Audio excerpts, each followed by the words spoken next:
Eh, Mbak Mela, ini nih aku pengen bahas salah satu statementmu yang cukup kontroversial juga. Tenang, kamu semua akan masuk neraka gitu kan. Itu gimana ceritanya Mbak Mela? Teman-teman kan banyak ya yang masih memahami surga dan neraka itu materi gitu. Artinya setelah mati kita akan ditempatkan di sebuah tempat yang begini begitu. Nah itu kalau sudut pandangnya Mbak Mela sekarang memahami itu gimana? Jadi waktu itu kan kita belajar surga itu kebun ya. Jannah itu kan literally artinya taman ya, kebun ya. Terus aku mikir kenapa kebun gitu. Terus aku cek di agama-agama lain, ternyata mereka punya surganya versi masing-masing. Begitu juga nerakanya. Nah, setiap agama udah mah punya versi surga dan neraka masing-masing. Mereka juga punya nilai moral masing-masing. Jadi dosa pahala itu timbangannya beda di tiap agama kan. Nah, jadi nih kita nggak tahu agama mana yang benar, kita nggak tahu surga mana yang ada atau bisa aja surga itu nggak ada atau neraka itu ada atau nggak ada. Tapi tenang aja, kita semua bakal masuk neraka karena kalaupun kita selamat dari neraka agama kita bakal masuk neraka agama lain karena di agama lain kita kafir gitu. Bener. Karena semua agama memiliki konsep surga neraka yang beda-beda. Bener, dan pahala dan dosa yang beda-beda juga. Kayak aku nggak pakai kerudung aja itu kan udah aku anggaplah aku nggak selamat nih di neraka enggak sih, tapi sebenarnya nggak ada sih narasi bahwa kalau tidak pakai kerudung itu masuk neraka itu nggak ada ya. Itu nggak ada. Teman kan orang-orang percayanya ada ya. Nanti aku akan dibakar di neraka. Ya udah, misalnya anggaplah aku pindah ke Kristen, tapi aku susah semua tuh dosa tuh banyak. Nggak ada. Jadi sebenarnya kita semua pendosa aja. Mau kita login kemana, kita ya pendosa aja. Jadi di fase ini surga neraka itu bukan letak geografis tapi psikologis, lebih ke psikologis gitu kira-kira. Betul, psikologis kolektif malah. Psikologis kolektif. Makanya surga itu selalu melekat pada konteks budaya masyarakat setempat. Kayak misalnya di Arab itu kan surganya orang Kristen dan Islam kan surganya kebun dan enggak, aku jangan bilang orang Kristen deh, orang adennya Kristen aku kesampingkan aja karena aku juga nggak tahu dengan persis bagaimana deskripsi mereka tentang surga. Tapi kalau di Islam kan deskripsinya deskriptif. Ada sungai susu, sungai madu, ada buah-buah besar, hijau, ada bidadari gitu. Dan surga itu ya memang digambarkannya hijau gitu. Ada peralatan makan yang terbuat dari emas gitu. Nah, orang Arab saat itu kan tinggal di daerah yang keras ya, yang tandus. Makanya mereka memimpikan tanah yang hijau. Mereka memimpikan buah-buah yang besar karena mereka kan susah untuk berkebun. Udah gitu, karena daerahnya kering, mereka juga membayangkan surga itu ada sungai. Bukan cuma sungai susu, sungai madu. Karena komoditi mereka itu kan susu dan madu. Udah gitu juga ada satu hal, aku langsung lupa. Ini apa namanya, gambaran mereka terhadap bidadari itu kan sesuatu yang sangat manusiawi sebenarnya, bukan surgawi ya nggak sih? Itu kayak refleksi dari hasrat mereka terhadap apa yang ideal gitu. Mereka ingin surga ini kan adalah suasana di mana semua orang umurnya sama dan tercipta masyarakat tanpa kelas. Jadi yang orang miskin akhirnya hidup enak, yang tertindas akhirnya hidup enak. Itu kan itu impian yang indah sekali. Nah, kalau misalnya agama Mesir kuno itu surganya ladang gandum. ladang gandum yang tidak terbatas. Karena mereka itu selalu dibayang-bayangi gagal panen dan mati kelaparan. Oh gitu ya Mbak ya. Itu makanya mungkin kisahnya. Konsep surga disesuaikan sama hasrat juga gitu ya. Kurasa begitu. So far dari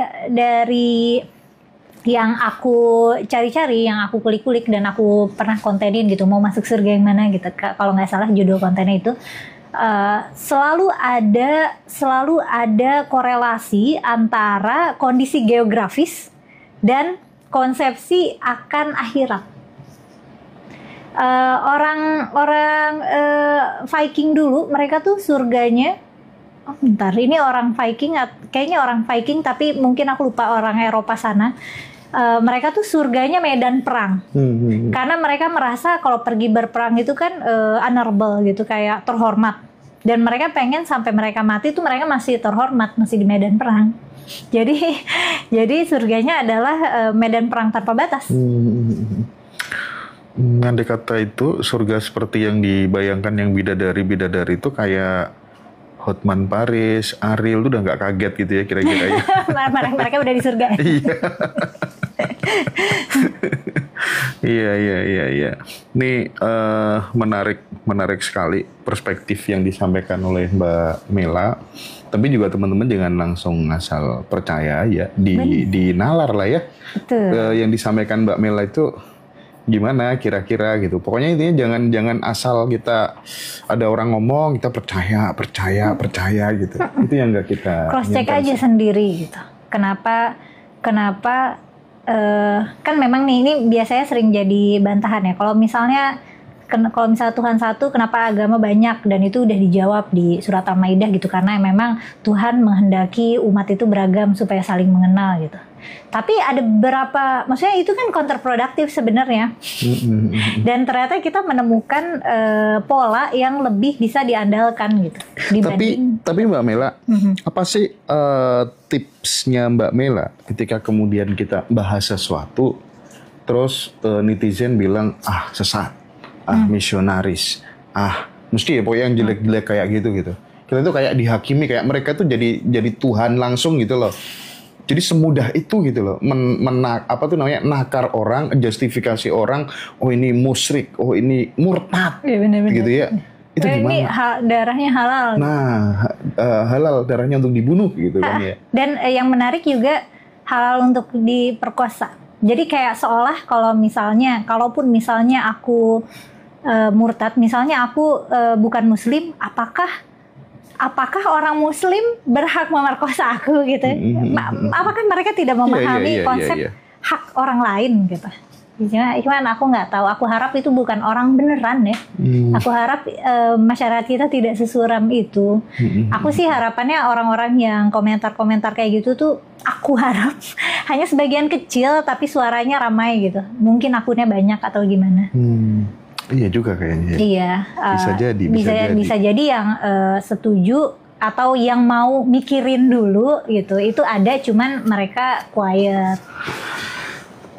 Kita itu terlalu sibuk ya melupakan sebuah karya, bagaimana kemudian kita bermanfaat sama orang. Lebih sibuk pada misalnya kayak nggak suka sama Mbak Mela, dikit-dikit langsung klaim, oh ini murtad dan lain sebagainya. Islam bersyukur kalau Kumaila benar-benar murtad dan lain sebagainya gitu kan ya. Sibuk bilang, oh ini haram, oh ini halal, dan masih di tingkatan itu gitu. Nah, kadang aku berpikir juga ya, di Uni Emirat Arab itu sekarang udah legal loh buka pabrik bir loh. Ini nggak sih?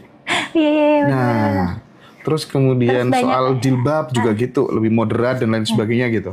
Nah, apa yang ingin Mbak Mela sampaikan tentang fakta ini sehingga kemudian teman-teman tuh jangan sempit gitu loh cara berpikirnya gitu. Jangan-jangan musuh kita yang sangat serius sekarang itu adalah kesempitan dalam berpikir itu gitu. Itu kayaknya musuh kita deh, kebodohan saat ini. Karena sebenarnya kan tidak sebahaya itu. Aku nggak tahu ya, Uni Emirat Arab mungkin mereka punya pertimbangan bisnis ya.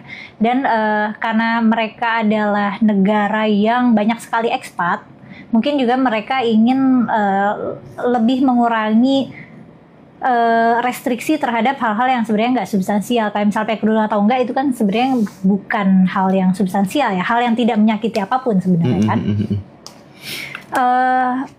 Tapi kita tuh punya ketakutan yang akan menurutku karena kesempitan berpikir, kita jadi takut pada hal-hal yang tidak kita pahami. Misalnya kayak konten aku yang paling ramai itu kan yang bahas babi. Aku bahas babi kenapa sih? Karena awalnya aku nggak ngerti kenapa babi haram gitu. Kayak separuh manusia di bumi ini makan babi gitu, dalam diet mereka sehari-hari mereka makan babi dan nggak apa-apa gitu. Nah, apa alasan Tuhan mengharamkan babi gitu? Kok nggak unta gitu yang diharamkan ya? Iya, maksudnya kenapa harus babi spesifik, dan masyarakat kita ke babi tuh takutnya juga berlebihan ya nggak sih Mas Hendra? Iya. Sampai pernah tuh yang ada aku aja nggak berani sampai saat ini. Tapi memang menakutkan gitu. Itu kan sebenarnya ketakutannya irasional ya. Tapi kenapa gitu? Makanya ini kan menarik untuk aku bahas.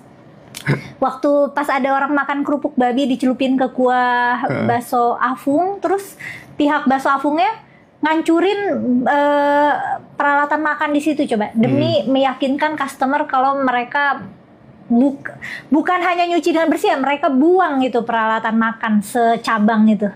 Itu kan berlebihan ya. Itu kan menunjukkan bahwa masyarakat tuh punya ketakutan berlebihan sama babi, dan menurutku itu karena mereka nggak paham. Aku jadi inget kalau di Bali itu kan biasanya mampir ke apa sih?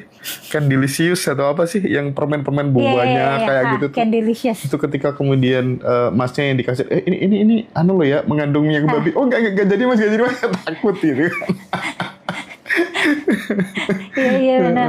Dan kita tuh suka ada kan orang yang marah karena nggak dikasih tahu ada babi gitu. Pokoknya masalah babi ini orang pada tegang banget gitu. Padahal kan itu sebenarnya makanan gitu dan bukan racun. Gitu. Dan itu menarik. Menurutku masyarakat banyak marah sama aku itu karena disonansi kognitif sih. Karena apa yang selama ini mereka bisa dengan nyaman pegang tanpa alasan, tanpa dasar pengetahuan apapun, tiba-tiba didisrupsi dengan adanya informasi baru. Kan itu kan bikin gak nyaman. Orang belajar itu kan gak nyaman kan. Belajar itu bikin kita bingung, bikin kita pusing, bikin kita capek.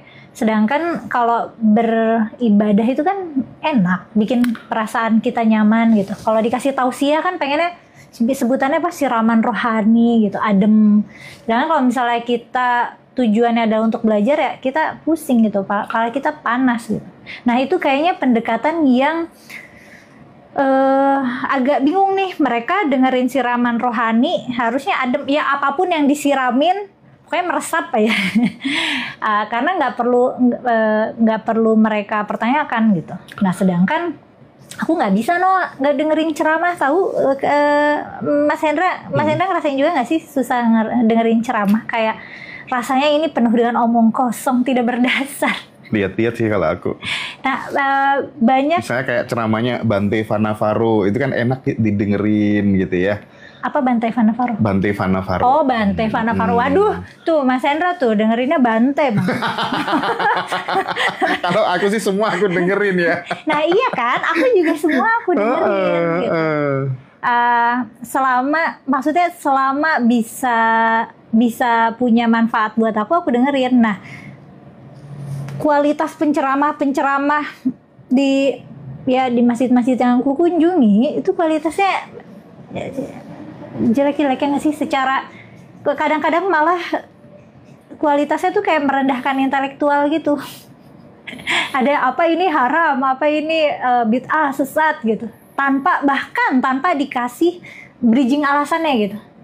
Pokoknya udah divonis gitu aja. Menurut aku sih masih banyak nih penceramah yang berceramah dengan menghinakan nalar gitu. Tapi memang kalau kita ngomong soal hewan yang dianggap sebagai najis lah, yang haram lah gitu, kayak itu paradoks banget dengan cerita di kitab suci yang diajari sama guru-guruku dulu bahwa Tuhan tuh maha pengasih, maha penyayang.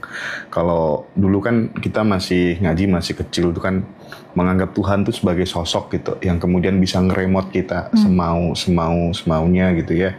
Terus kemudian mulailah belajar, oh Tuhan tuh sumber dari segala sumber. Nggak tahu nanti perspektifnya Mbak Mela tentang Tuhan bagaimana. Kekosongan yang absolut dan lain sebagainya. Kecerdasan semesta tanpa batas dan seterusnya gitu. Mana mungkin kemudian terus mendiskriminasi hewan-hewan tertentu sebagai hal yang najis lah, yang haram dan lain sebagainya. Itu aku bertanya-tanya terus gitu ya. Hingga suatu ketika, karena aku tuh ngidolakan banget sama namanya tokoh Muslim namanya M.H. Ainun Najib. Ya, Cak Nun tuh aku fans banget sama beliau.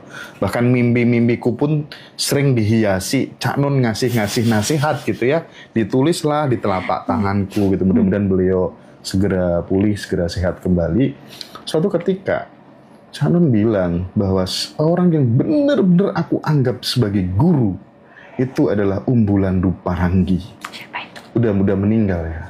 Orang nggak tahu NTB kalau nggak salah ya, beliau seorang raja di sana yang memilih untuk menjadi laki-laki biasa tinggal di Malioboro.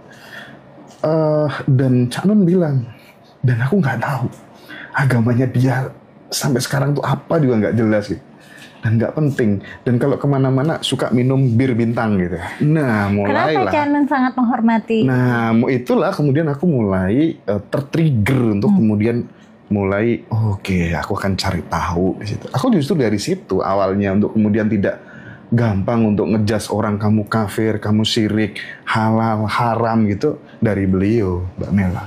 Nah sekarang kan udah jarang ya kiai-kiai yang kemudian punya pemikiran-pemikiran seperti beliau gitu.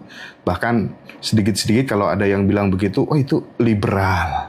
Jil lah ya, jaringan Islam liberal gitu ya. Kayak dulu yang rame kan Mas Ulil Absor Abdallah dan lain-lain gitu. Ya gitulah Mbak Mela. Kualitas penceramah kita. Dan masyarakat tuh kayak nggak tahu makna liberal deh. Tapi pokoknya kalau liberal itu kayak serem gitu. Tapi kayak mereka nggak paham liberal itu apa, liberalisme itu apa. Tapi kalau ini boleh dijawab, boleh enggak sih?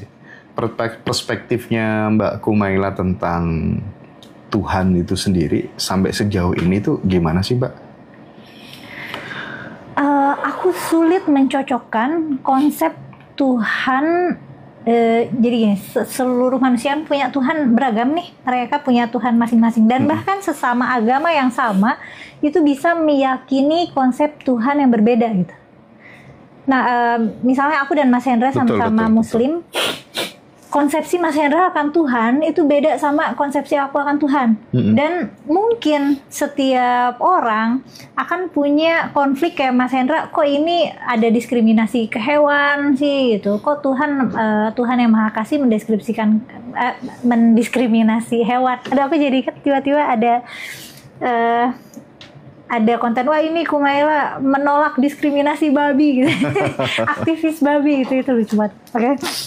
Nah, itu juga mungkin hal yang tidak bisa aku sampaikan secara konklusif dan definitif karena aku juga punya idealisme terhadap Tuhan dan aku tidak bisa menemukan kecocokan itu di konsep-konsep Tuhan di agama-agama yang udah ada saat ini gitu ya. Iya.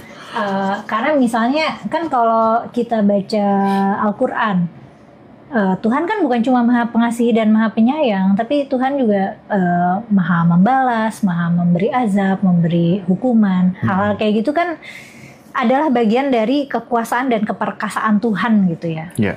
Dan dalam doktrin Islam, ya kita harus menerima bahwa Tuhan memang mengazab.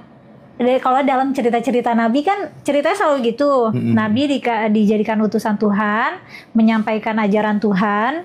Udah gitu masyarakat yang sesat ini pada nggak dengerin, pengikut Nabi cuma dikit. Nah sisanya yang nggak dengerin diazab. Itu cerita Nabi yang kayak gitu baik banget. Nabi Syuaib gitu, Nabi Nuh gitu, Nabi Lut gitu. Kaum Ad, Samud, ya pokoknya nabi-nabi banyak yang pakai arc cerita kayak gitu.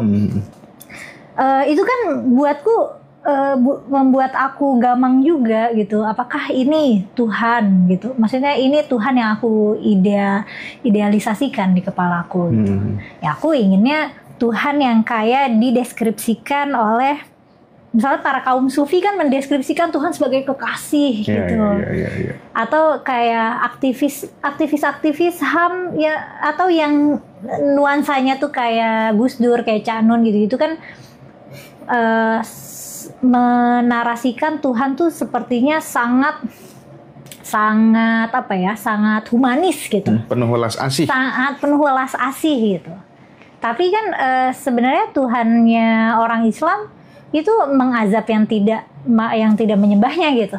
Itu jadi konflik tersendiri aku sih. Jadi aku belum punya konsep paham. yang lebih tepatnya dan on the making aja ya. Atau gimana? Iya, bisa jadi juga nggak bakal kelar-kelar on the makingnya, karena aku hanya akan menemukan kontradiksi semakin aku mencari. Kalau teman-teman di Zen itu lebih pada mengalami ketuhanan gitu, bukan di Tuhan Zen yang tepat.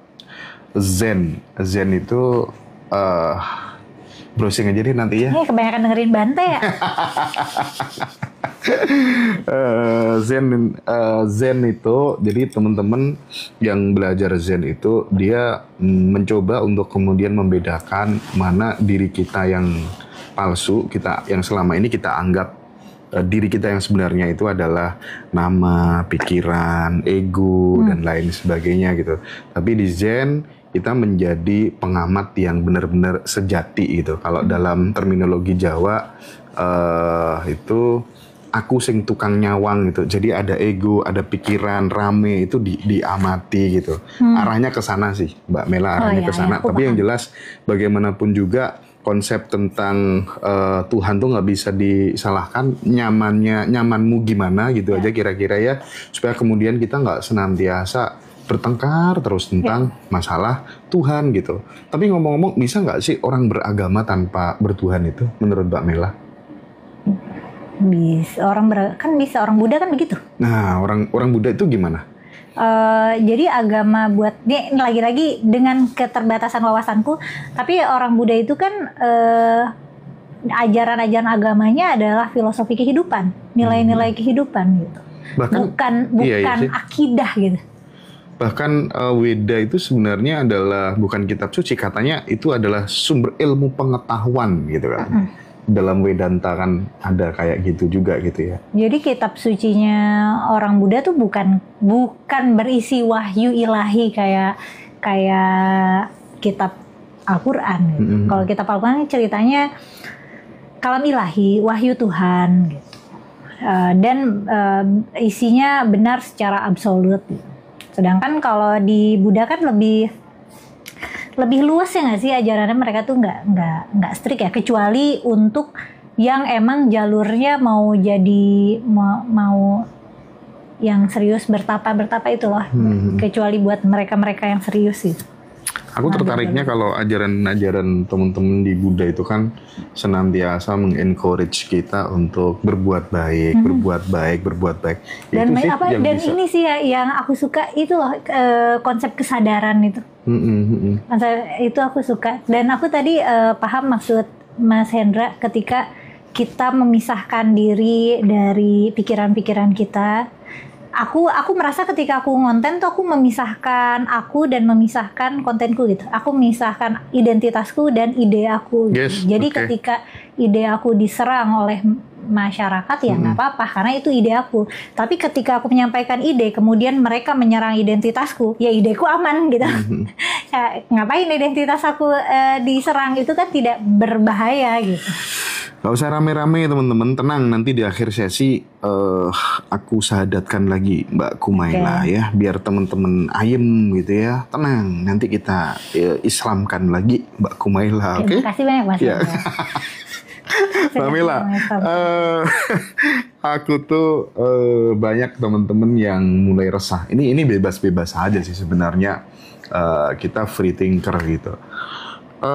Jadi banyak orang rame-rame ngejual tanah surga untuk pergi ke tanah suci gitu. Jadi kan ini sekarang banyak orang yang nggak tahu ini dia aware atau justru malah salah. Aku sendiri juga nggak tahu. Tapi yang jelas dialektikanya begitu. Ini kan tanah surga gitu. Dijual untuk pergi ke tanah suci. Padahal sebenarnya Indonesia ini juga tanah yang suci gitu. Tanah yang suci itu tidak hanya ada di Mekah, tanah kita juga suci itu. Nah, gimana Mbak Mila tanggapannya tentang hal ini gimana? Keberpihakanmu kemana kira-kira? Kalau kita mau pantau dari jauh gitu ya, kita ambil jarak dulu. Jamaah haji paling banyak itu kan dari Indonesia. Iya. Dan pemerintah Saudi tahu itu, pemerintah kita tahu itu, dan menurutku pemerintah Saudi menjadikan itu kekuatan untuk lobby-lobbyan nih sama pemerintah kita. Nih gue punya jamaah banyak, nih gue punya tanah sucinya gitu. Dan orang haji itu kan mahal. Udah gitu antrinya lama, 10 tahun kali berapa tahun, dan orang Indonesia miskin. Jadi kayak sekali haji berapa sih 100 juta sekarang? Waduh, aku nggak update. Anggaplah 100 juta. Kalau umroh 35 juta, 40 gitu ya. Tapi kayak 100-an deh haji sekarang. Anggaplah haji itu 100 juta. Yang berangkat adalah orang miskin yang sebenarnya bisa make 100 juta itu untuk memperbaiki kualitas hidupnya dan keturunannya gitu. Tapi uang itu masuk ke pemerintah Saudi. Yang mana sebenarnya juga kalau kita berangkat haji kan itu kan sudah bukan haji sebagaimana Nabi kan, itu kan sudah sangat kapitalistik. Kita harus nginep di hotel, kita harus pesan catering di sana gitu. Jadi aku udah melihat ini memang beneran kayak bisnis. Tapi kalau bagi Arab Saudi kan dia sadar minyak ini akan habis, ya kan, sumber daya alam kita akan habis. Yang nggak akan habis adalah tamu Allah. Ya udah, itu memang dijadikan bisnis sama pemerintah Arab Saudi sehingga mereka surplus terus ya tiap tahun. Jadi kita miskin, kita membuat diri tambah miskin. Orang Saudinya tambah kaya. Pas saya musim haji, banyak loh orang Saudi belum haji. Mereka pas saya musim haji, mereka ke Indonesia liburan. Mereka ke Bogor liburan. Itu Bogor itu surga orang Arab. hijau dan baik bidadari. Oke. Setelah bahas haji, kita mungkin akan bahas beberapa tema lagi, teman-teman ya. Jangan ada yang marah ya. Yang sumbu pendek mending live aja, keluar aja. Iya, jangan marah-marah. Saya bikin konten ini khusus buat yang sumbunya panjang. Sumbunya panjang tuh mikir. Aku kok sepakat dengan Mbak Kumaila. Iya, bagus lah ya. Sepakat dengan Mbak Kumaila. Terima kasih. Setuju Mbak. Itu udah mulai nggak pada marah-marah tuh, betul katanya. Iya. Jadi jangan marah-marah ya. Ya, menurut aku tuh haji itu eksploitasi pemerintah Saudi dan pemerintah kita, karena kan pemerintah kita juga mengkorupsi uang haji. Oh iya, benar juga ya.